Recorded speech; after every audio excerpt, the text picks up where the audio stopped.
let's talk about work and energy. So, true and false.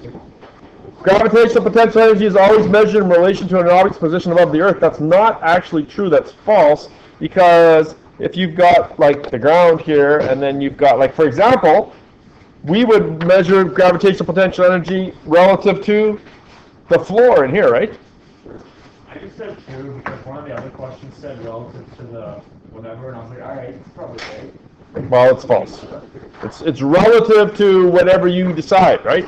Probably not the best starting question. I do apologize. Yeah. The energy of a moving object is called kinetic energy. Hopefully everyone got that right. That is true. Mary Ann and Tabitha are done twice the amount of work? No, I think same amount of work, right? Yeah. Because yeah. In fact, the same amount of work, it's 0. Right? They don't do any work at all. If the speed of a person triples, the person's kinetic energy triples. Not true. It, in fact, multiplies by 9, v squared. mv squared over 2, right? The velocity squared. Same gravitational potential energy, 10 kilogram, 5 kilogram mass. No, one would have twice as much. The 10 would have twice as much. The unit of power is the joule. That is false. Watts. Work is done when the force and the displacement are in the same direction. That's true. Work is done when the force and the direction are perpendicular. That is false. That must be parallel. Number 9 is C. You have to convert the 12 kilometers per hour to meters per second. Number 10 is E. At the instant he leaves the plane, the gravitational potential energy compared to the plane is 0, because they're at the same height. His gravitational potential energy compared to the plane, right? Relative to 0. Here's the plane.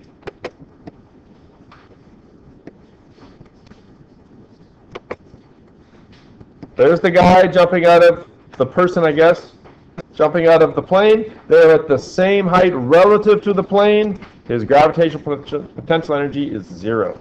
So what would be the formula to find the gravitational potential energies for both the plane? Well, it's mg, like, let's say that they're a kilometer or 1,000 meters high, right? Yeah. Well, if you want to know their gravitational potential energy relative to the Earth, then the h is 1,000. But his relative to the plane is 0, because he is not, they're at the same height. That's what I'm trying to say. Car slows down as it descends a hill. Which of the following is true? It is D. 2. Oh, I hated these questions in university. Hated these. Car slows down as it descends a hill. Which of the following is true? Gravitational potential energy decreases. Is that true? Gravitational potential energy decreases. Yes. Kinetic energy increases. That's false, right? How come? Because it's slowing down. Even though it's slowing down going down a hill, it must be braking, right? Yeah. Slowing down as it goes down the hill. Heat is produced by friction. Well, that is true. So it's A and C, which, oddly enough, is D. C. Number 12, to maximize gravitational potential energy, what do? You D, get it as high as possible. I should probably rephrase that answer.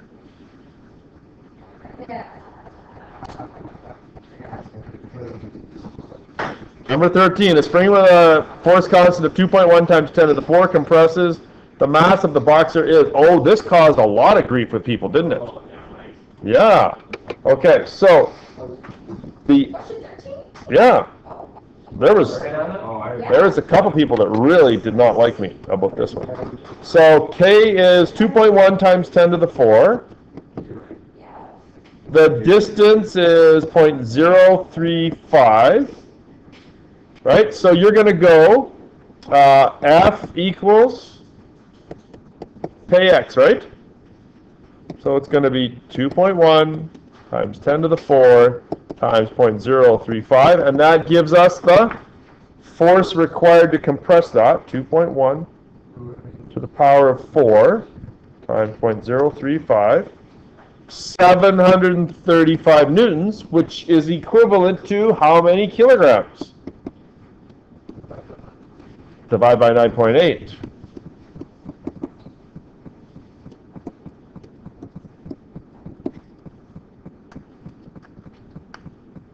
I get 75 kilos.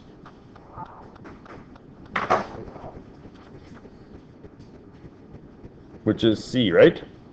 Yep. Is that a thinking question? Yeah, it's certainly not. It's a unique kind of question, right? But you certainly have the ability to do it. Number 14, how long does a person take to climb up the mountain? So if the power is 140, this is number 14. The height, the D, is 500 meters. How long does it take a person to climb the mountain? Power equals work over time.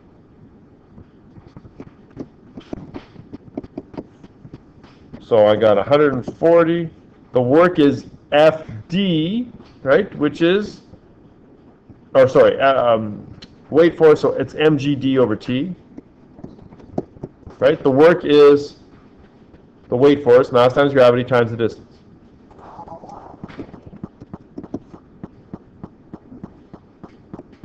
(100), 9.8, distance 500. Solve for T, so it's all that divided by 100, and I get A, 0.97 hours. Those are some tricky multiple choice. I do not dispute that. Yeah, but I'm raising the gravitational potential energy of the questions, raising the bar a little bit here. Degree of difficulty. No, well. You will, when you take physics in university, you will look back fondly to the ease of high school physics. No? What are you doing here then? Oh, okay, well, fair enough. The mothers, eh? Oh, is that on?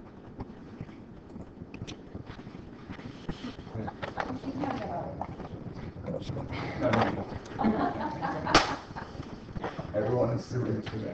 How much work is done when a pen is pushed 28 centimeters across a level desk with a horizontal force of 40.45 newtons? Boy, this is an easy question. It was sure nice and fun to mark. 0.45 newtons. You must convert, be able to convert. Did you know that before you graduate, like the day of graduation, they hand you like a little metric quiz, and if you don't pass it, then you don't get to graduate? Did you know that?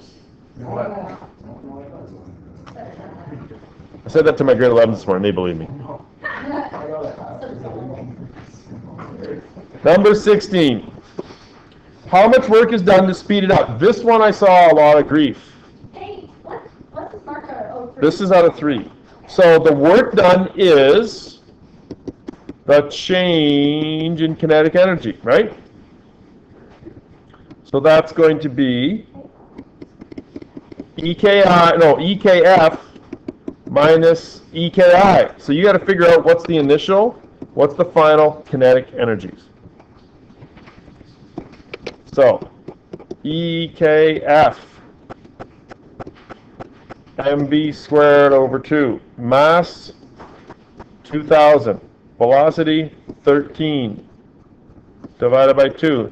169,000 joules. Do the same thing for initial kinetic energy, EKI. 2,000. Oh, I got them backwards, right? This should be, this is the EKI. This is the 13. I'm kind of messy here.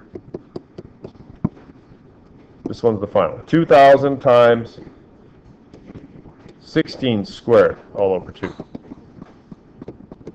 256,000. So in other words, when this thing ended, it had 256,000 joules of kinetic energy. It started with 169,000.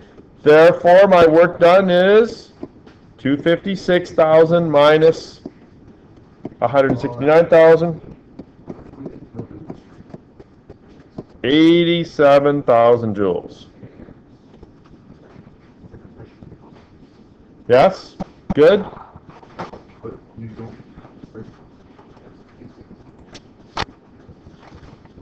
Number 17, the catcher's mitt one. I had lots of people try to do this as a spring question. There is no spring here.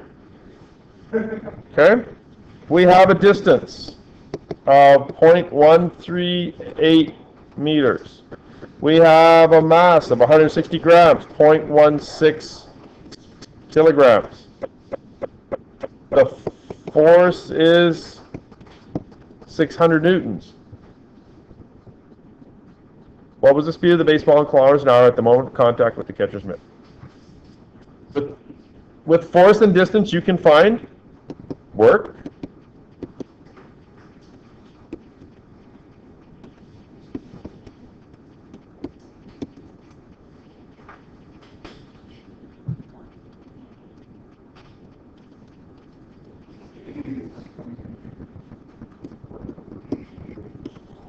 $82.8 joules is the work done, and all of that work done is converting kinetic energy, or reducing kinetic energy, right? This is equal to change in EK, which is equal to mv squared over 2, right? So I've got 82.8 is equal to the mass of the ball, which is 160, v squared over 2. Solve that for v and you get 32.2 meters per second. And then there's the additional mark for converting to kilometers per hour.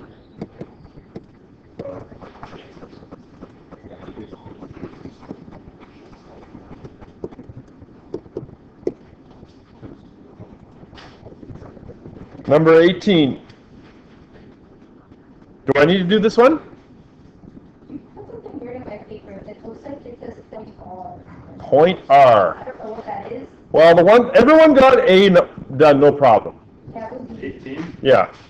Everyone seemed to get A wrong. The problem in B is that everyone assumed that the kinetic energy was equal to the potential, but that's not true.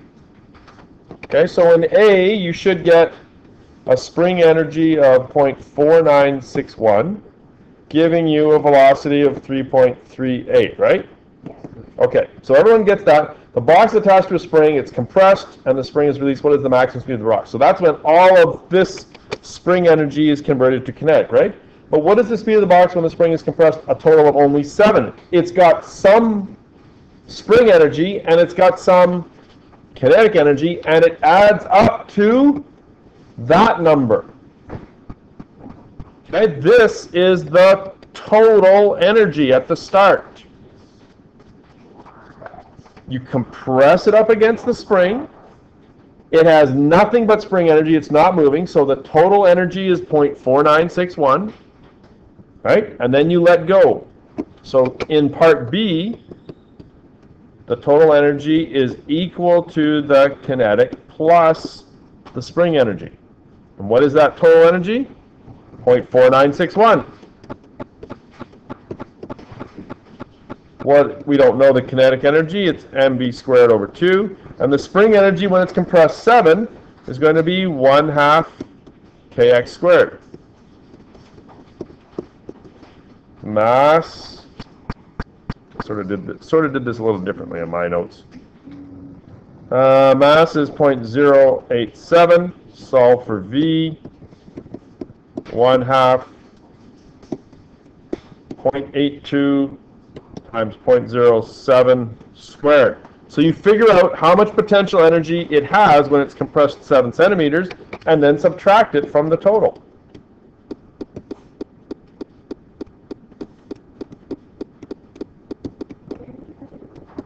This number here works out to 0.209. 2009. So, to reiterate, the total energy is 0.4961. It has 0.2009 of spring energy, which I'm then going to bring over here and subtract, and that leaves me with a certain amount of kinetic energy. So this number over here now is 0.2952. When I take that over there and subtract,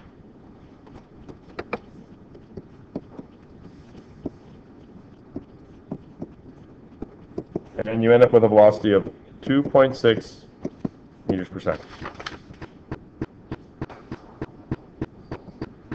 This is Conservation of energy with a spring, right? Total energy at the start is at 0.4961. Did I make sense, John, there? Did I speak English? Yeah, okay. Just making sure.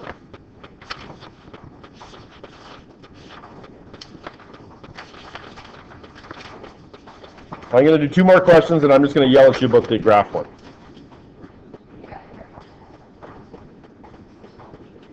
Good?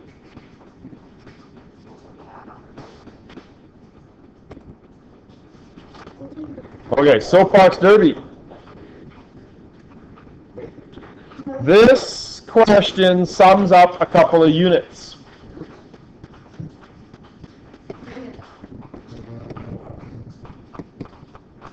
She pushes her 20 kilogram car to the start line, which is 28.8 meters up a 16 meter high hill. Calculate the work done, or if friction is not ignored, the coefficient of friction is 0.45. So she has to do work to push this thing up the hill, right? That's her applied force. What is she fighting? Yeah, she's fighting gravity in the form of Fd, and she's fighting friction, right? But before you can do anything, you need to figure out the angle. Now, is it tan? It's not, because I've got opposite and I've got hypotenuse. So it's actually inverse sine of 16 over 28.8. Fn equals mg plus theta. Yeah, I'll get to that. So you got to find the angle. You should have got an angle of 33.7, right?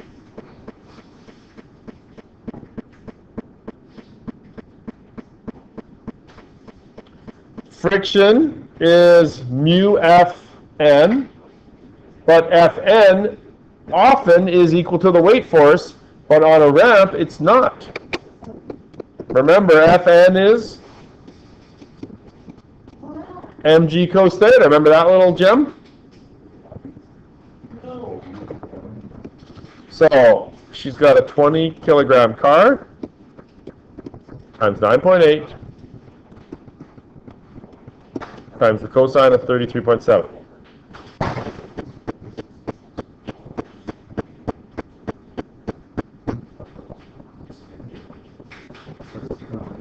Uh, 163.1.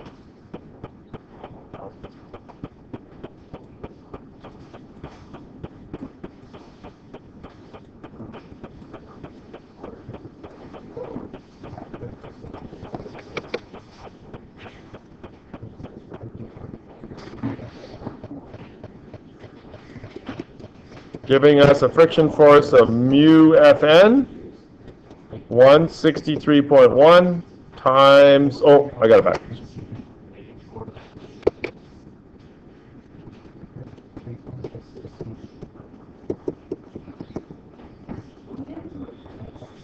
$73.4.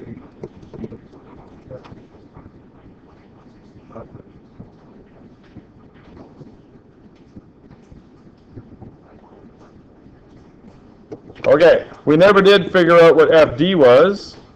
That's 73.4 or 9. 73.4.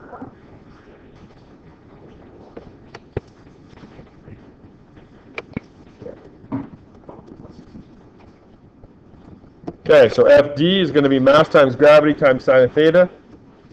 20, 9.8, sine 33.7,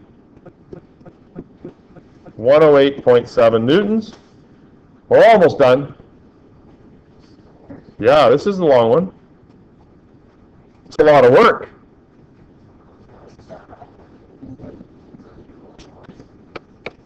I have to answer that on the first page. Oh, hang on. Before I do that, I got to find the applied force, right? Oh. Like, how much does she have to push? Well, she has to push to overcome FD, and she has to overcome friction. So add those two together. 108.7 plus 73.4, 182.1. And now, work equals FD, 182.1, 28.8, squeeze it in, 5,245. Quick question. Yeah, Jason. How come I thought you have to multiply. Jason is asking why, because was it you? There was one person that multiplied by 16. Was it you? Okay. So if it were frictionless, Jason, Yes.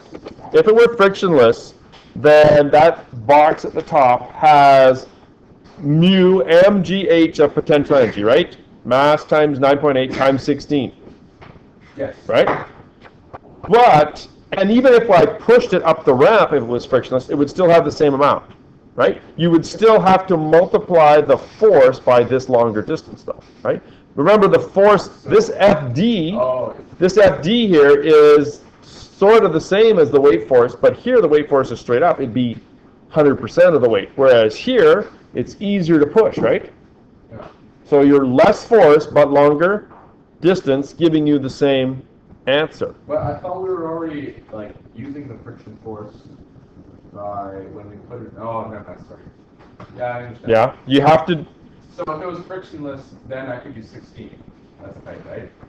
If it was frictionless, I guess you could go mu equals mgh times the 16 to get the gravitational potential energy, but then you'd have to figure out the work to overcome friction, 28.8 times it, or 73.4 times that, and then add the two together, right? Really, we do the adding together here. We come up with the force. If you do it your way or the other way, then it would be adding the two amounts of work. No, I had Different. it in my head that we already know. Yeah. Because we added that. Fair enough. Yep. Good question.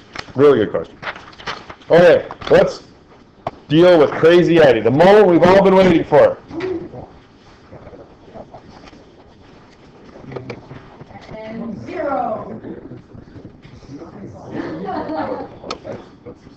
I tried. I did. Okay. Alright, I want to. You're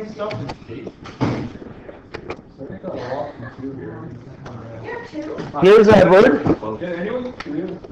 There's a few people. Wasn't there someone? You got 3 or 3? Okay. Eddie is 150 meters above the water, right? Okay. So, gravitational potential energy, mgh. He weighs 80 kilos times 9.8 times 150. He has 117,600 joules of potential energy, right? 117,600 joules of potential energy. Okay. When he jumps, he loses gravitational potential energy and gains kinetic energy, right? At some point here, his bungee cord is just beginning to stretch, right? Oh, Just beginning to stretch. So at this point here, he has potential energy of 117,600. At this point right here, he has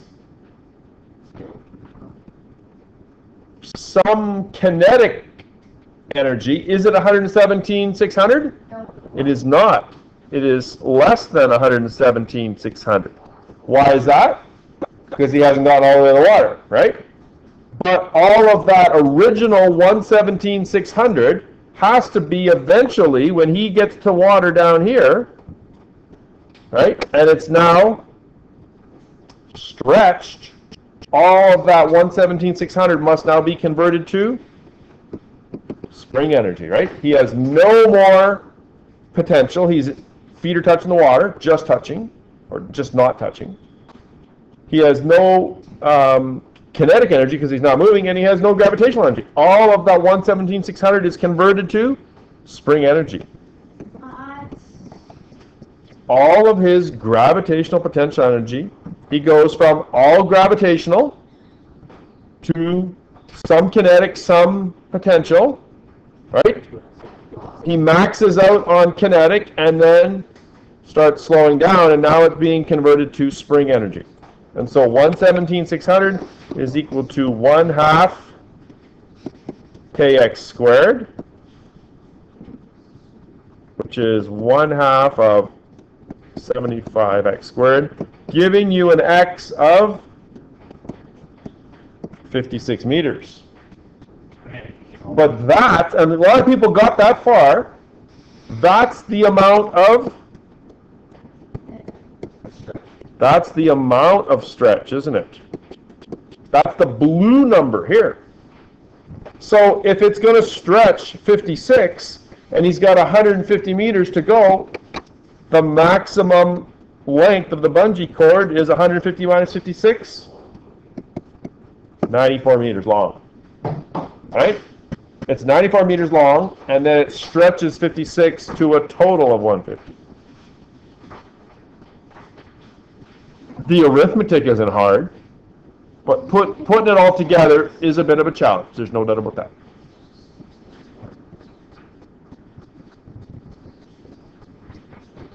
Does that make sense now, Steve?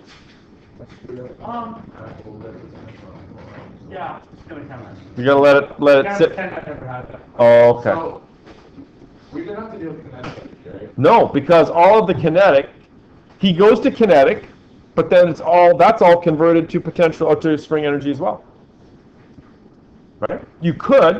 I could ask you how fast is he going at this point here, but actually you would need to know what that height is, right? I don't think you could figure out the kinetic at that point because you don't know how far he's fallen. Oh, now we could. Now you could, yes. You could go back. Okay. I guess the next step of the problem would be what's his maximum speed, right? I'm not going to do that. No. That's Using total potential energy. Yeah. It's really conservation of energy once again. Yeah. Okay, the area one, oh my god, you guys. Find the area. Break it into triangles and a rectangle and find the area. I didn't know I got a question about this one. Really? Okay. Okay. You gave me 1.5 and not 2, and I got the right answer. Yeah? I got a 1.5. I got one. Did you put it? Well, it's minus 16. I have the negative and everything. Oh, Yeah? I remember. You did it weird. I've done this total. I've times the whole thing. 8 times 12, and then I added both sides. I needed my side. Like